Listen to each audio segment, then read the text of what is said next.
What?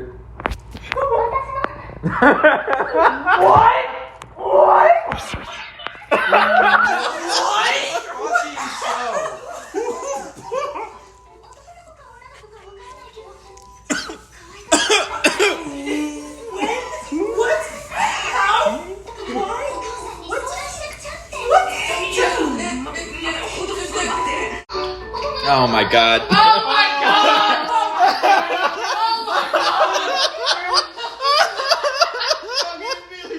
We held hands and now you're pregnant. Emilia. They had us in the first half, not gonna lie. Oh fuck. Yes, Garfield. You go, Garfield. Oh no! Oh my god! You gotta be kidding me! As you saw, that was Dark Fun. Just get the laptop. But anyway, hi guys, this is Green Glory 291. So, ReZero Season 2 ended last week. And honestly, there's a lot to talk about. But for the sake of this video, of being a general review, me and Underdog Osti will actually be talking about certain key moments that caught our attention mostly. He'll have one take, I'll have another, and then by the end of this video, we will give our ratings of this season. So, I hope you all enjoy, and let us begin the ReZero Season 2 review. Alright then, we're starting with Natsuki Subaru's development. What do you think? His development in season 2? Yeah, from beginning to end. Well, I mean, he's gotten a lot smarter this season, so I appreciate that. He definitely has started to at least use Return by Death, but not in the healthy way, considering that was self-sacrificing. Do you not agree? I mean, is it really ever healthy to die, though? I mean, he kind of was trying to throw his life away to get a perfect future. It's not until he saw the second trial, which we'll get to, that he basically started to realize, what if the worlds continue on without him? Then he basically left all those worlds to die. Yeah. That and also... That's if they kept existing on. Yeah, that and not only that, but he also needed to rely on his friends, because he did... The thing that Satella told him is basically that he can rely on other people because others do care for him. Which is something he really didn't understood until obviously later on, when then Otto punching him, which, let's be real, that was fucking hilarious. That was great. I think any scene with Otto, honestly, was like really satisfying. Though Subaru has developed, and you can use the unseen hand. Yeah, that was pretty cool. I mean, so his gate, isn't it still broken? Oh yeah, that thing is broken to hell. He used it. It was a high risk, high reward because he beat Garfield. But you know, the risk came with he loses his gate, so he can no longer produce magic. Well, that's why now he has Pico, right? Yeah. All right. Moving on to the second subject, Emilia. Now you have one take, I have another. So let me at least get the first part out of the way, like the beginning part. So Emilia's development is kind of stuck because, like, for the first core, she really wasn't as important, only because Subaru was learning of all the problems, the trials, the Garfield, dealing with Garfield, the rabbits that are on their way, the mansion that's being attacked by Elsa, and Melee. That Melee does destroy the village should Subaru not do anything. So it's like, yeah, so there's like, it's a setup for all the problems, yet she kind of had a mind-broken version of herself. Because she did the one loop where she kissed Subaru. Right. So we know what happens if Emilia is pushed, which is what Roswell wanted. Now, later on, once Emilia's contract with Puck got broken, and the fight between Subaru and Emilia, which I'll give Subaru that he gets that kiss. The problem is, that entire thing was a little too much. I get where Subaru was going, but it was really weird. I mean, the entire scene was weird. After the episode, after the review on the episode, like the last one, we legit had to talk whether it was consensual or not. But that's not the point of this. We can do a full video on that on its own. Yeah. But the point is, Emilia's development on her own, like, she wasn't bad, but, like, if it's the trials, like, her developing from the trials, she did good. Yeah. She did good in the trials, for sure. Alright, now you can do your part of the problem.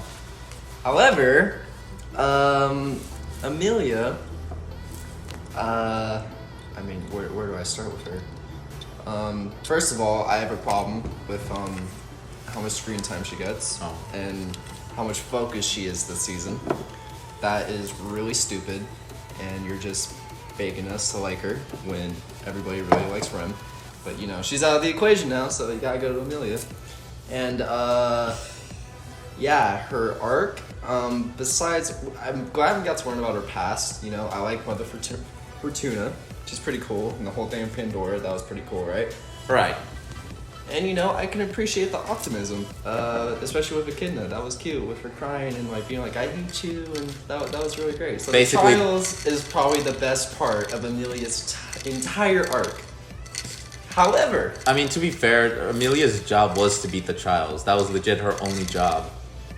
Because she's the only one that she could do it. So she completed the job. The problem is, thank God she had the entire town riding for her, right? okay, The town that hates her. No. Do you not remember like the first episodes? They're like, we know this sounds like selfish, but we're counting on you to kind of save us.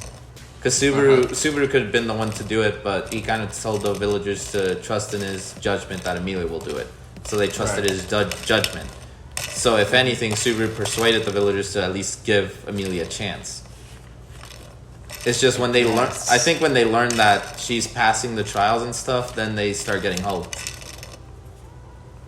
Well, I think Subaru this entire time has been trying to persuade him to like Emilia. I think after the fact when he left, I think they knew that Subaru is basically trusting Emilia, so they kind of had to trust her because she's the only one who can do the trials. So at that point, they needed to cheer her on. Giving her shit on the trials would not help their case. It wouldn't. It's true. It wouldn't help anyone's case. Well, except Roswell's, but you know. Yeah, we'll get to him at some point. But overall, Emilia is not a bad character. We're not saying that. We're just saying that some of her accomplishments, especially the web novel changed to light novel, like, Emilia had a lot more to do, but because Puck got around and did a lot more active stuff, like, he basically took a lot of stuff and did it for Emilia. So, in the end, Emilia is still being carried by other characters. Like, the trials by themselves, perfect, fine. But outside of that, it's a little bit of a iffy spot. There's nothing wrong with liking it. It's just we kind of see that there's a problem. It doesn't feel what's the word? Fully earned. Yeah, like natural. Yeah. Okay, this one might be a little long, so we're going with the other characters, but we won't go too long with them. Let's start with Otto because he's the one we're going to talk about the most. Love Otto. Yeah, Otto, like, this season was kind of the turning point to everything. He basically saved Subaru. He was the one who did the ReZero speech for Subaru. Yeah, he was the homie. His backstory with that one shot is, you know, it's too fucking funny. So his entire... I love that shot so much. Dude, it's too funny. It's just too funny. But like, in seriousness, Otto really did kind of deserve all the treatment. I mean, he did got bullied a lot, but that's kind of his character. He's like, when it's serious, like, they'll listen, but when it's like you can meme with him, then they'll just mess with him. Yeah, he's easily roastable, for sure. Now, Garfield and Frederica, because they're both kind of in the same category. Garfield was like an antagonist for the first part. Garfield actually had an arc. It was kind of cool because, you know, he spent the past like 10 years holding on to his past, and then finally he just decided to accept it, and now he's actually a good guy. Yeah, but we probably should have mentioned this in the Subaru arc, but Subaru definitely does have an influence on people. Yeah, he has a way of kind of just like inserting his presence until you eventually like him. I mean, to be fair, this also fits with Garfield and Otto, so it's not like we're missing parts of Natsuki Subaru, because they were influenced. Otto saw a part of himself, because he had a similar thing where he was isolated by people, because no one understood his divine protection. Garfield was kind of isolated because he saw his own mother die, so it kind of definitely had an impact on him. Then blamed himself. Yeah, and eventually he got to break through that. For Ram, she definitely got an arc. It could have been better because Puck was around, but that's not the point. Anyway, honestly, I wish we would have like seen more of what she would have done because like she forgot Rem, and so that whole sister dynamic kind of got ripped away from her. Yeah, it would have been more interesting to actually see what she does without Rem and how she kind of. She probably is the same. She didn't change like one bit. She stayed the same personality the whole time. If she actually like remembered Rem. Both with Rem and without act the same. Really? She would just put a lot more emphasis on Rem. That would be it. That would legit be the only thing in it. So you're telling me if you lost your sister, right? You would Yeah, just but act she doesn't differently, remember like that you she said. has a sister, though. Exactly, that's what I'm saying. If she did, she would act differently. That depends on context. Her life did not fully doesn't change. depend. It's common sense. If you lose your sibling, you're gonna act differently than if you don't. What do you mean? She didn't lost it. She just, all memories are wiped. I'm saying if she did, yeah. Okay, look, with Rem, like, let's not get too sidetracked. Ram, like, I'm just saying it'd be cool to see the dynamic. yeah, probably, but I don't mind that she lost her memories, but it would have been nice to literally see. everyone lost their memories on Rem. But not the point. Anyway, Yeah, it sucks. Patrash. Let's just Patrash. say this. Patrash literally flexed on Garfield. She just Yeah. hits Garfield and just like, flex. Forgot about that. It's like, That was right after Garfield lost, wasn't it? yeah, when he got punched and he was still standing up, and then one final thing, and it's like, I'm flexing on you now, bitch. I mean, she did the same thing with Subaru. Yeah, when? She's kicked Subaru's ass before, back in season 1. She didn't kick his ass. Well, she hit him. That's not out of the ordinary. What? Anyway, no, Patra's best girl. We all know that. Without her, yeah, that fight would have been lost. And what do you think about the Ryuzus? I mean, they're cool. No. Way more secondary characters. I mean, I like the whole thing that she had with Beiko and like sacrificing herself for the sanctuary. Yeah, like the Ryuzu from the past and the Ryuzu from like the present are like extremely different. Well, Shima has her memories though, so you know there's that. Mm-hmm. And then let's go to Echidna, because although she is an antagonist in a sense, she's still a supportive character. So we'll do this part as her being supportive in the first parts before going into the antagonist side of her. I love Echidna. I Both think versions. I look, adore her Echidna character. has quite an interesting character. I'll say that. She's dynamic. And it's like she's the Witch of Greed, so you'd feel like, you know, she would be even more cunning, but she's not. She actually kind of has a good side to her, and it's pretty cool. Yep. All right, next up is the witches. Witches. Okay, look, I'll say this: the Witch of Greed has like her own category, so she's not in this one. Satella. Seeing Satella, which I don't know why they cut this off, and I'm just gonna say this now. Satella and the Witch of Envy are two different personalities. Satella's the caring one, I like Satella. and Witch the of Witch. Envy, not so much. The Witch of Envy is a yandere times 100.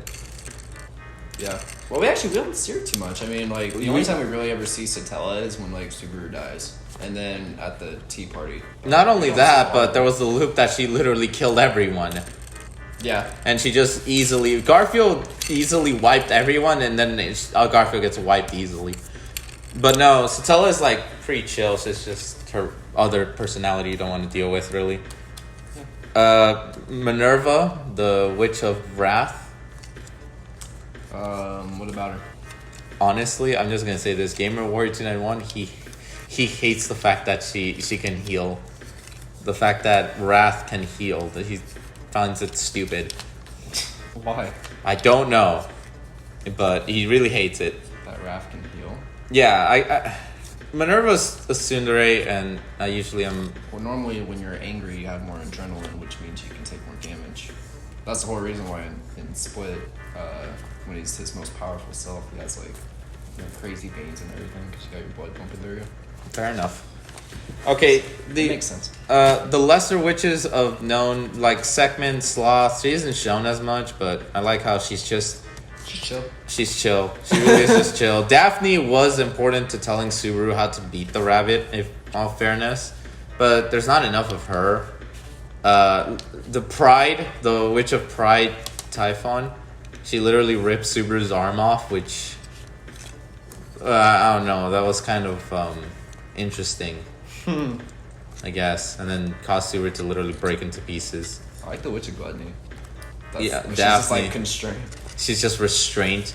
And then Carmilla, she sounds like an innocent child. That's as much as I want to go with that. When was the Witch of Lust, right? Yeah, that one was the Witch of Lust, Carmilla. We didn't miss anyone, did we? Oh, wait, we are almost forgetting someone important. Vanity. Vainglory. Vainglory? That's how it should be called, not Vanity. Fuck that translation. Witch of Vanity? Anyway, and Warlock of Melicarly, because that is technically a male witch. I guess. Melancholy is honestly just... He kicks Roswell's ass. Let's all be fair. We all wanted that to happen. I just love his banter. He's like, I'm so sad. You make me incredibly sad. It's like, he's literally depressed boy of all of us. This is just so sad. Oh my gosh. Though... Your bones are crushed. They are inside themselves. Shut up. I'm done. Yeah, basically. It's just like... Oh my gosh, he just oversells this character, but it's kind of like fun to watch. And then Pandora. Pandora is such a Pandora's box, I guess. Yeah. And the thing with her is there's not enough we can go with her ability because it's such I like a... that Pandora doesn't just like overuse her power. Like she's so powerful, but she's actually kind of like... Dude, they cut off that regular set. You don't even need me or the snake. You literally could just do everything on your own. She could. It's like, she just does it for her amusement, if anything. So, could she beat Satella? Look, all I know is Satella is the strongest witch. That's all I'm saying on that note. Whether Pandora can win is up for debate. But she would have to find a way to bypass the immortality Satella has. That would be an interesting video. I'm making a note on that right now. That would be. Alright, now for the antagonists. We're going to start off with the rabbits, because they're like the not so biggest of the antagonists. Especially with your complaint.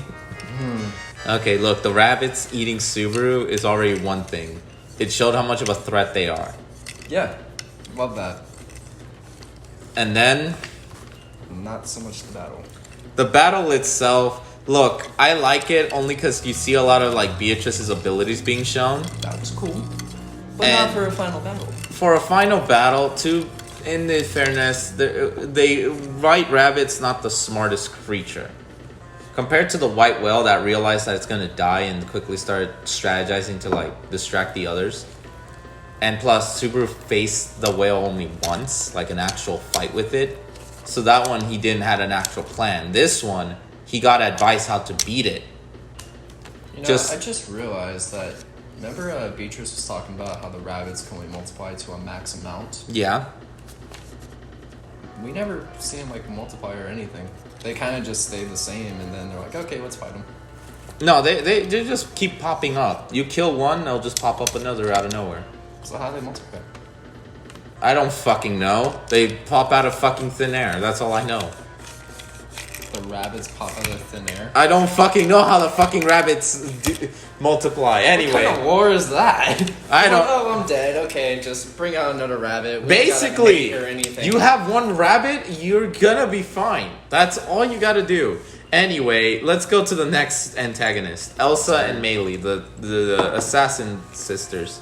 I actually love Elsa. Elsa is quite a treat. She really is crazy, but interesting when it comes down to the fight.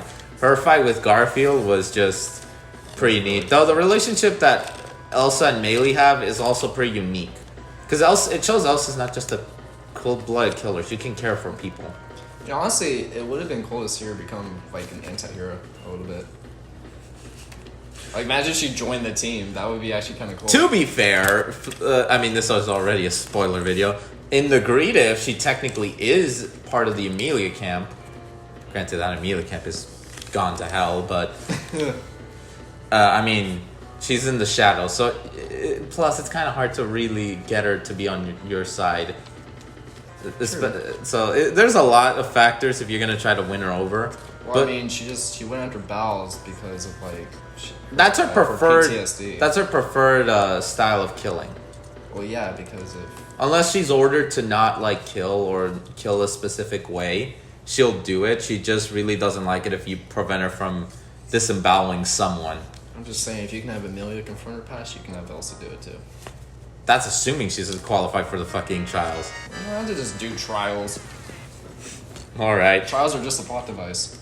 For character development. Roswell. Now let's go with Roswell, because honestly he is he's the mastermind behind this entire fucking arc. Roswell's cool. He's honestly very smart, because if you pay attention to the other loops, he catches on to what Subaru's talking about. I loved in this season where he literally just kills himself when he knows that everything's just gonna like start over. It shows how much he doesn't give a shit. I know, but that was such a cool scene. He just lets himself get eaten. He just dies. He was like, okay, see you in a bit. See, I mean, he's not gonna see him, at least from what he thinks. Well, he knows that he's not really dead.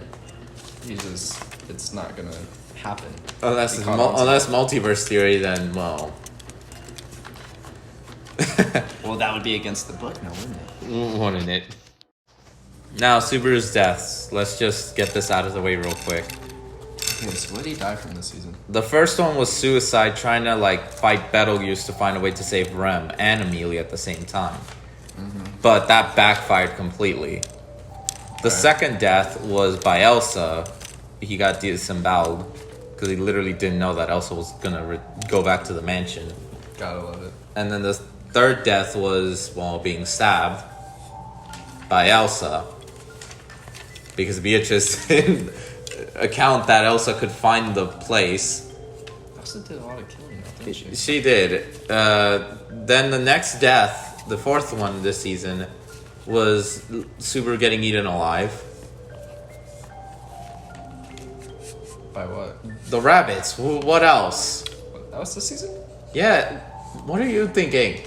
Oh yeah, I guess it was. And then after that, well, yeah, and then he had his mind completely broken. If it wasn't for Echidna, I think it would have just broke. That's very true. He would have been. sworn the rabbits were like the end of last. Oh no, that was the whale. That was the whale.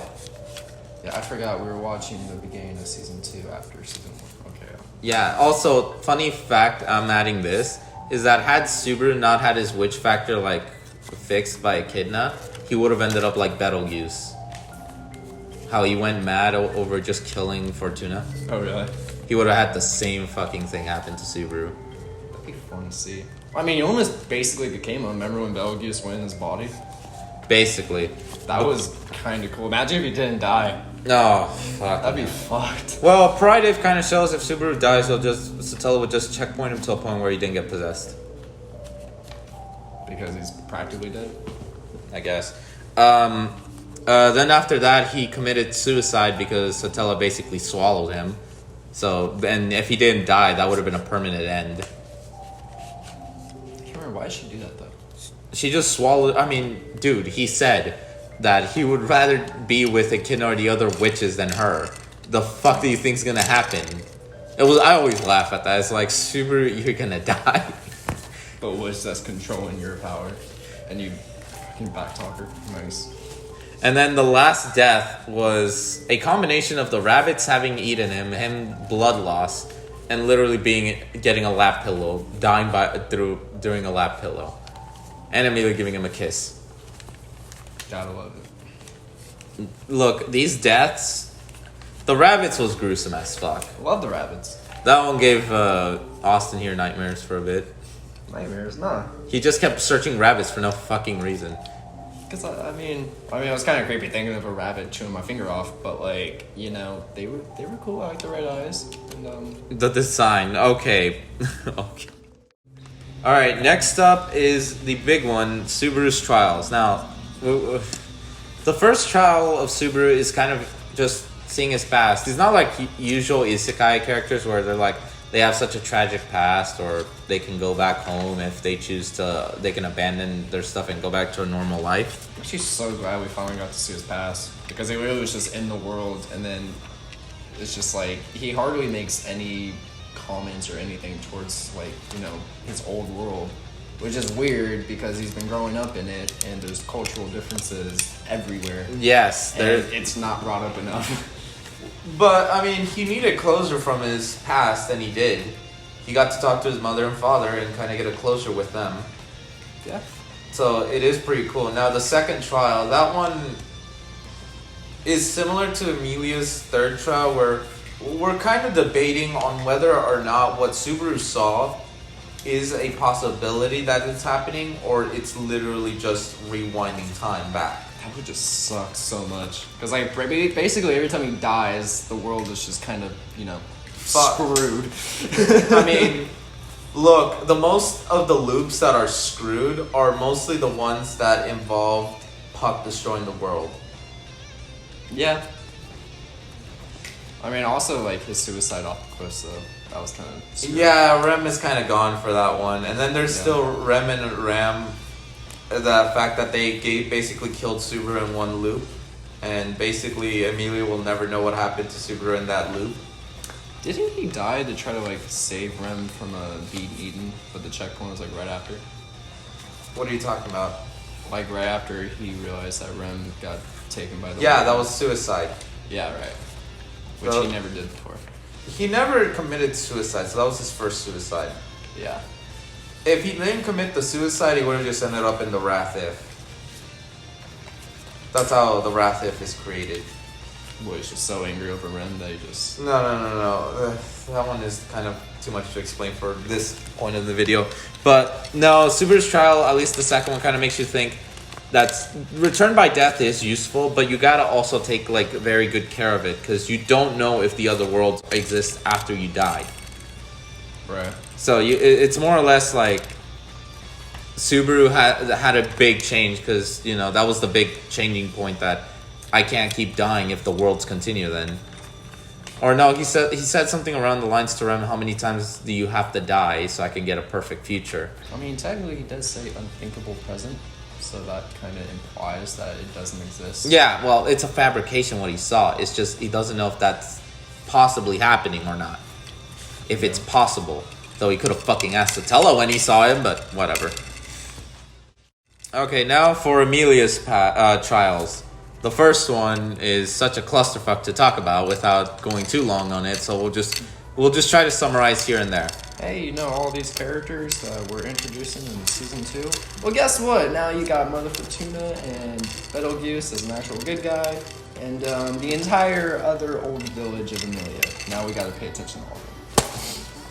Not only and then they all get frozen to hell because Pandora pissed Emilia so much.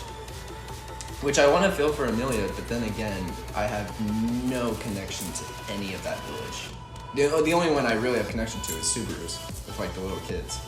Yeah, because he fought hard for it. Exactly. Though, the thing with that one is just Regulus appearing out of fucking nowhere. Mm-hmm. And then Pandora comes in, which Betelgeuse already knows they're fucked. Regulus is so annoying. Regulus is a fucking prick. He deserves to die. He does. I was just glad when he was just tossed around like a rag doll. Like, and then when you disrespect me. I was talking.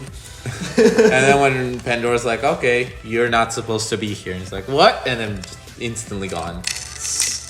Yeah, he was kind of dumb for trying to, you know, he piss off Pandora. He basically attacked her. And it didn't work for shit. It's like, bro, you knew nothing was gonna come with that. Why did you do that? You're a dumbass. But Fortuna and like Goose, like their relationship is pure, especially when the second trial shows what would have been if like things they went to hell. Honestly, my favorite part was just Goose, because now I actually like relate to his character, and now I feel bad for him being, you know, Evil. My brain trembles. Now, the second trial is basically just the same characters, but in the peaceful time, which honestly, I don't mind it, because this is actually funny how contrast both Emilia's first and second. Echidna's still the same. Echidna's still the same, basically. She's just a bitch.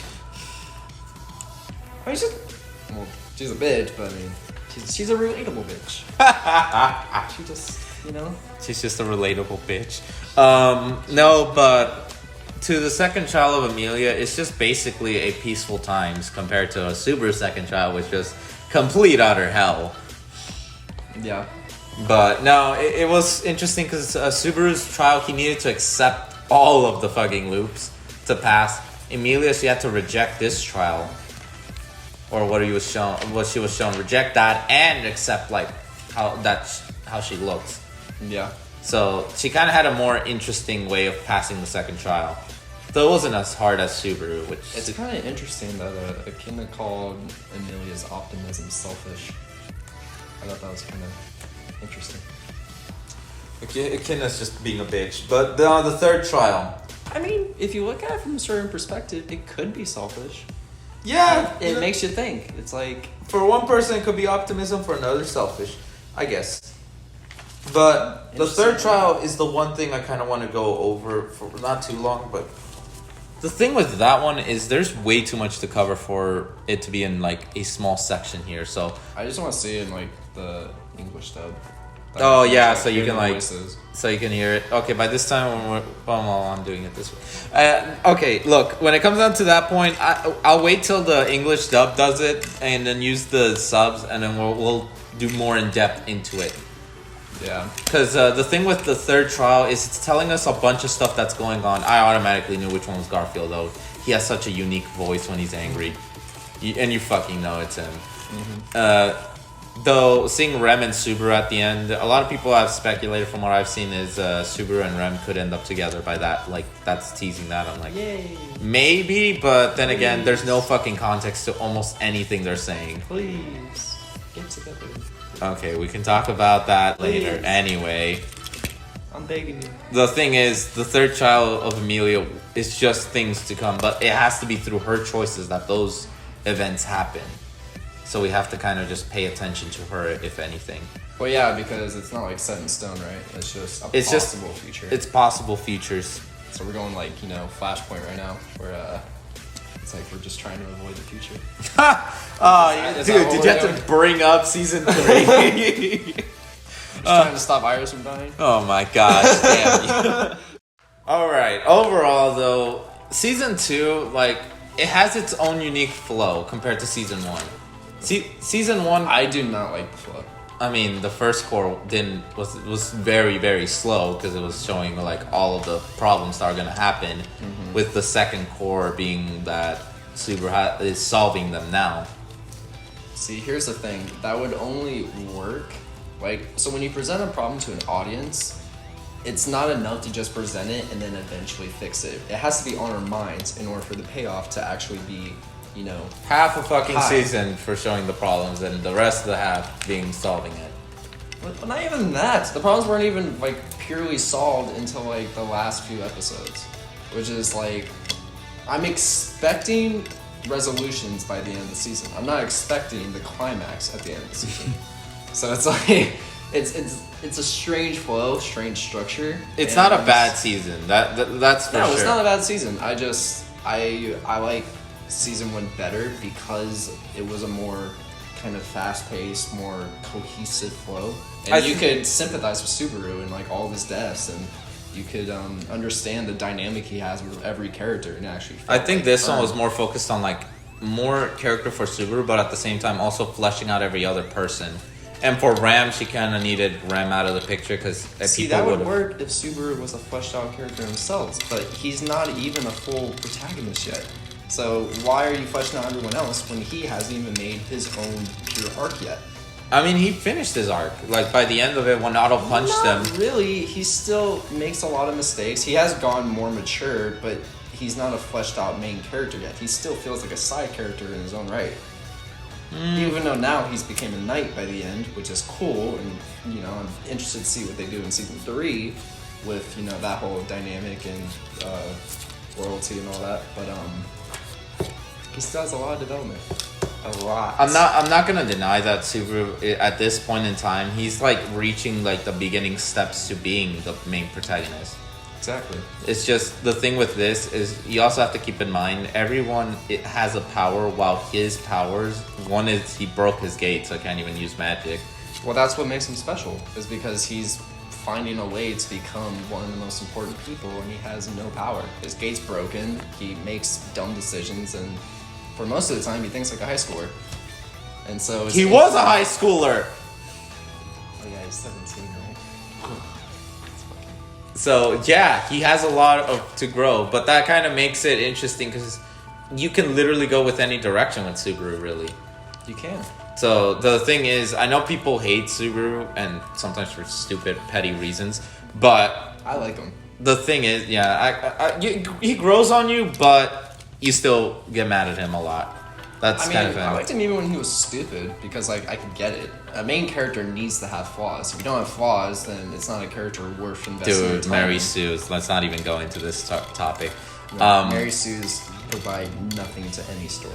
Here, I'm just They're gonna horrible. I'm just gonna show a moment of who I'm referencing, and when you watch the video, you'll know who I reference. But in all seriousness, Subaru is he's starting to get more fleshed out. Yeah, you needed Emilia because she's the secondary main character, so she needs to also go through an arc of her own. Well, yeah, Emilia's the main love interest, which she should be the audience main love interest as well. So that way we can realize how Subaru is doing everything out of love. Dude, you just said the song of the first core, Realize.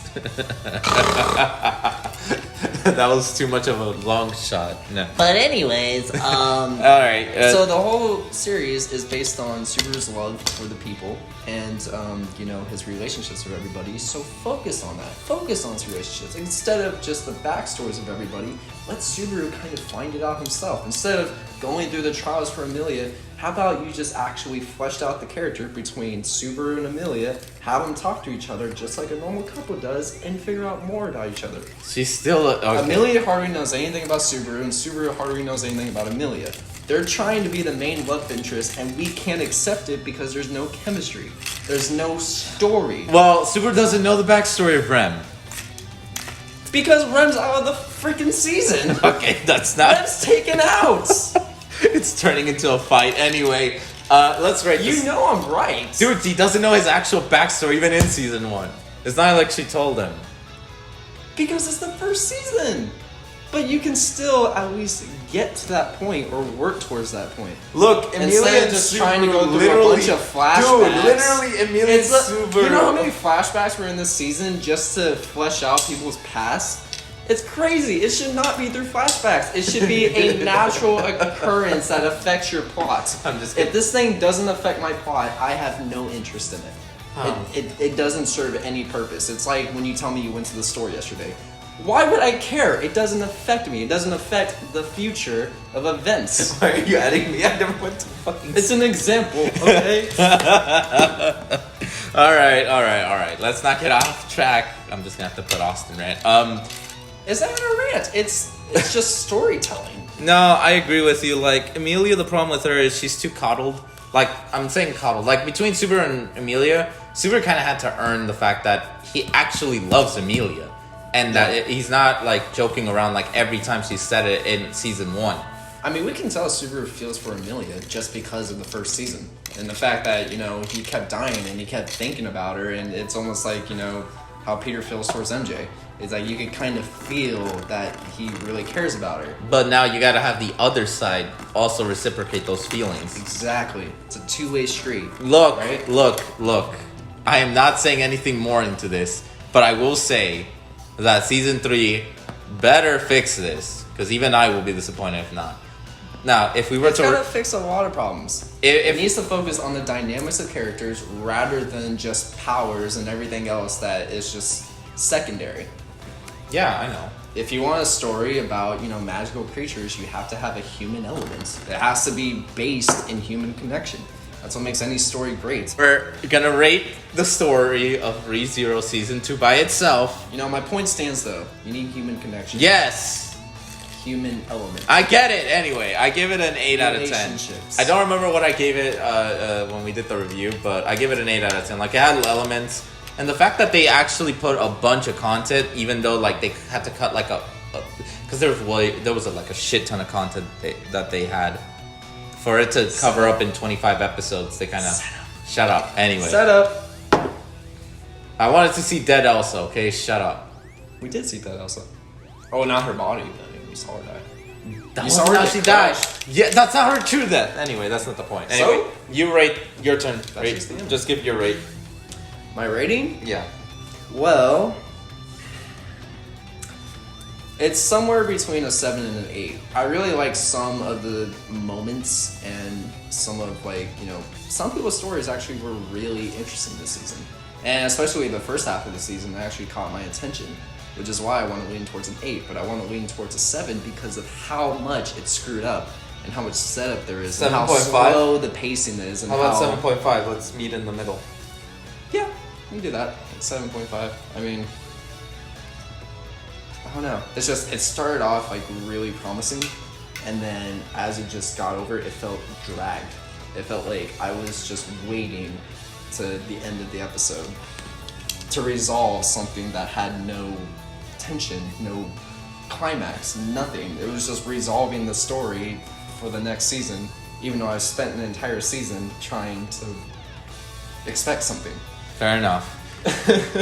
All right. If you guys have anything you want to say, and I swear to God, if they start in the comment section, I'll fight because of your stupid crap. That's not stupid crap. Okay, look. Anyway, if you love Rem, just sorry, Rem stands, but you kind of have to wait for a while before Rem can wake up. Anyway, Rem forever. this is Green Origin. Everyone signing out. Peace.